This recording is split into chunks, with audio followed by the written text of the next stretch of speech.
आज भी 99% धर्म से जुड़े हुए हैं और उनको बांटते हैं धर्म के नाम पर। अगर मुसलमान तुम्हारे खिलाफ है, ये दुश्मन है, इसलिए SC/ST के लोगों को बांटकर और मुसलमान की अलग कर हमें हिंदू बनाकर हमारी वोट की ताकत हथियाना चाहते हैं 24 के अंदर। इसीलिए वो बागेश्वर बाबा जी को लिया है। मैं कहना चाहता हूँ वो पर्चा अपने भाई का क्यों नहीं देखा उसने, जो वो एक दलित की लड़की की शादी में जाके बंदूक दिखाकर उसको गालियां बक रहा था। हाँ क्या क्या उसको किसी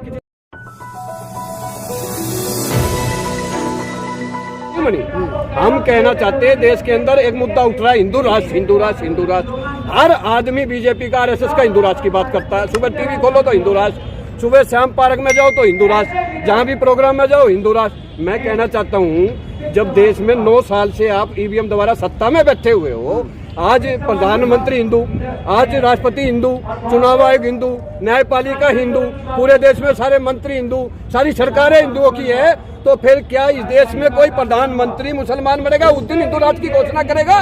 क्यों नहीं है लॉकडाउन की तरह 8 बजे आकर, क्यों नहीं नोटबंदी की तरह 8 बजे आकर ये घोषणा कर देता है कि कल से हिंदू राष्ट्र बना दिया गया।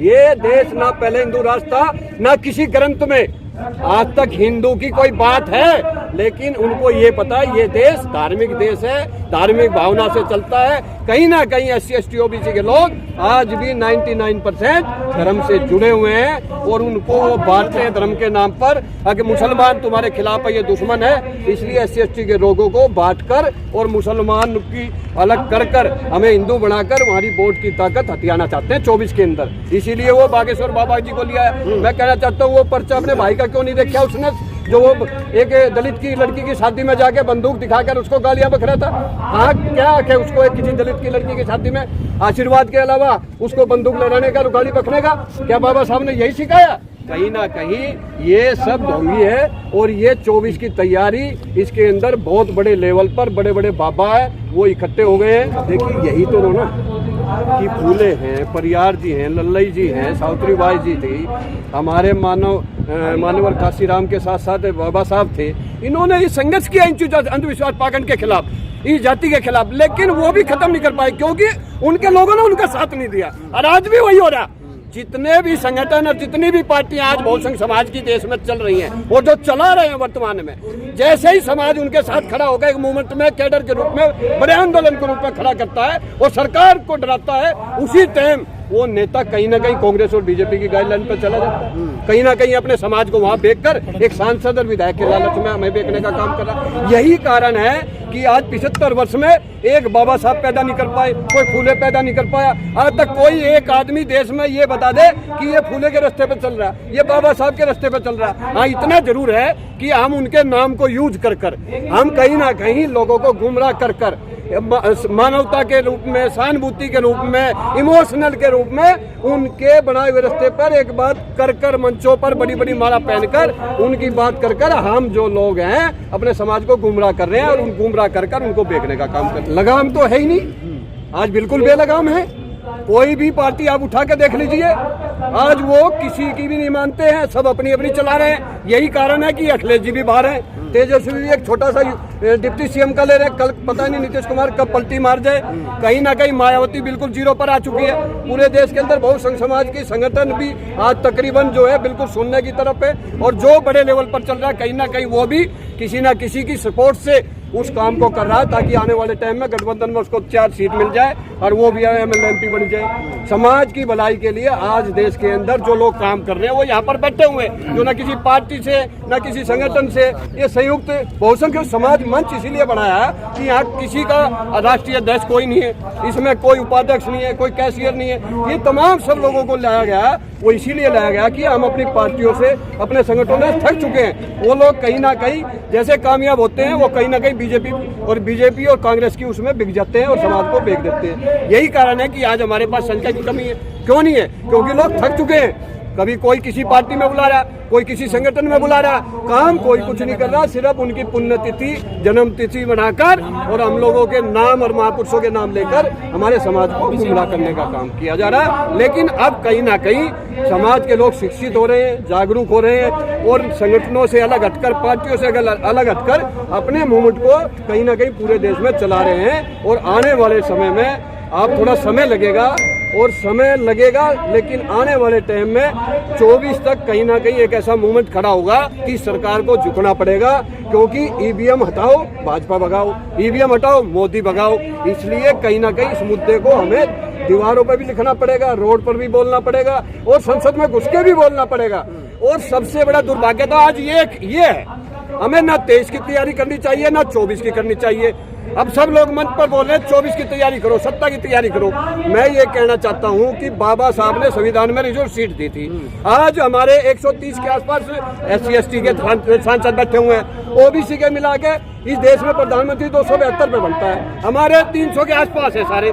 अगर हम लोग ये मंच यारा लगाकर और जितने भी हमारे सांसद हैं, चाहे वो राज्यसभा चाहे लोकसभा के अंदर है, उनके क्षेत्रों में उनका समाज से बहिष्कार और उनके घर का घेराव करो और उनको बोलो, अब सारे एक मंच पे आओ और प्रेस कॉन्फ्रेंस करके प्रधानमंत्री को ये कहो कि अगर जातिगत जनगणना नहीं कराओगे और हमारी संख्या के हिसाब से नहीं दोगे तो हम आपसे इस्तीफा दे देंगे। ये सरकार कल गिर जाएगी।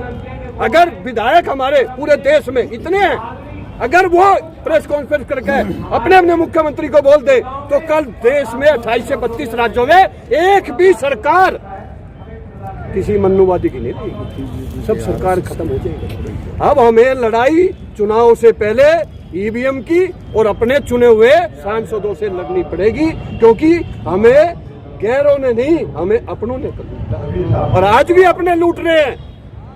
अगर उनमें दम होता और हमारी सामाजिक न्याय की हक अधिकार की लड़ाई लड़ते तो आज हाउस के अंदर जातिगत जनगणना हमारी अब की बार हो जाती, आज बैलेट पेपर से चुनाव हो जाते। आज जो ठेकेदारी देश को ये कह रहा था मैं देश नहीं बिकने दूंगा, घेल बेल रेल देश बस अड्डा हवाई अड्डा, हमारी बिजली कंपनियां हो, LIC हो, देश के 28 बैंक से 12 से अब 8 हो रहे हैं, क्योंकि सारे बैंकों का पैसा एक ही आदमी को दे दिया, अडानी अंबानी।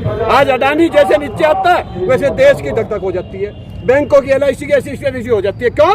सारा पैसा तो हमारे देश के टैक्स का पैसा है। आज बैंक घबरा चुके थे, अब जैसे अंबानी जो है आज 7वें नंबर से 21वें पे आ गया, लेकिन कहीं ना कहीं देश का प्रधानमंत्री फिर उसको सपोर्ट करके ऊपर ला रहा, क्योंकि कहीं ना कहीं आज BBC का मामला हो, इनर वर्क का मामला हो, कहीं ना कहीं बहुसंघ समाज के ईवीएम का मामला हो, जातिगत जनगणना का मामला हो, इनसे उसको ये लगने लगा कि कहीं ना कहीं बहुसंघ समाज अब रोड पर निकल चुका है। इससे वो घबराई हुई है और इसीलिए कहीं ना कहीं वो बाबा को निकाल रही, कहीं ना कहीं हिंदू राष्ट्र की बात करने लग जाती है, गुमराह करने की बात कर रही है और गुमराह कर रही है। और सही पूछो तो हम हो रहे हैं गुमराह। अगर आप गुमराह नहीं होते तो आज रामलीला मैदान में 1 लाख नहीं 10 लाख आदमी होते। हम गुमराह हो रहे हैं, ये सच्चाई है, फैक्ट है। लेकिन फिर भी हम देशभक्त कर्मयोगी है, क्रांतिकारी है, कम हो ज्यादा हो, हमारे बाबा साहब ने अकेले ने क्रांति ला दी। इस देश का संविधान लिख दिया, वर्ल्ड में किसी का संविधान नहीं है, सबसे ज्यादा डिग्रियां ले ली। कहीं ना कहीं जब बाबा साहब उस समय उस ताकत से लड़का अकेले ने ये खड़ा करके हमें दे दिया, आज ये टाई बांधने का, ये कोट पहनने का किसने दिया? आज हम बोल रहे हैं आपके सामने, अगर 24 में ये आ गया तो मेरी इतनी औकात नहीं है और आपकी इतनी औकात नहीं है मेरे मुंह पर लगा के ये पूछ लो मोदी जी ने क्या किया, क्योंकि सीधा जेल में डाल दिया जाएगा। इसलिए 24 को मद्देनजर रखते हुए हम सब लोगों को बहुसंघ समाज तक आवाज पहुंचानी चाहिए और उसको रोड पर निकलना पड़ेगा, बहन बेटियों बच्चों के साथ, और अपने समाज के संगठनों का और हमारे समाज के नेताओं का, पार्टियों का बहिष्कार करो जो समाज की बात नहीं करे। जब तक हम अपनों का बहिष्कार नहीं करेंगे वो हमारी बात नहीं करेंगे, और जब तक वो बात नहीं करेंगे कहीं ना कहीं हम फिर रोड पे खड़े रहेंगे, चिल्लाते रहेंगे। और कोई कहता है कि नए पैदा करो, अरे नए का क्या भरोसा, वो भी जाके बीजेपी की गाइडलाइन में बिक जाए, कांग्रेस की गाइडलाइन में बिक जाए। हमें तो आज वर्तमान में जो चाहिए, आज वर्तमान में जो हमारे सांसद है उनसे लड़ाई लड़ने की जरूरत है। अगर यही 1000 सांसद अब एक सांसद की कोठी पे चले जाए, हमारे विधायक जितने भी लोग आए हुए, उसकी हिम्मत नहीं हमारी बात नहीं उठाई।